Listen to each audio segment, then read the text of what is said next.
തലശ്ശേരി റോഡിന് പേരിലാണ് ഇപ്പോൾ ഇത്രയും വെള്ളം കയറിയിട്ടുള്ളത്. വാഹനങ്ങളൊന്നും പോകില്ല, നല്ല വെള്ളം തന്നെയാണ്.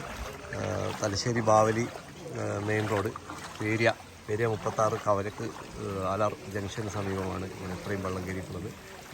2018 പ്രളയത്തിന് മാത്രമാണ് ഇവിടെ ഇത്രയും വെള്ളം കയറിയത്. ഒരുപാട് പ്രദേശങ്ങൾ ഒറ്റപ്പെട്ട് കിടക്കുകയാണ്. അപ്പോൾ പിന്നെ റെസ്ക്യൂ പ്രവർത്തനങ്ങളും രക്ഷാപ്രവർത്തകരൊക്കെ പോകാനുള്ള ബുദ്ധിമുട്ടിൽ നിൽക്കുകയാണ്.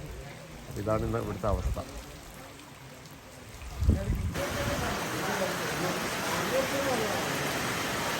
സംഭവിച്ചത്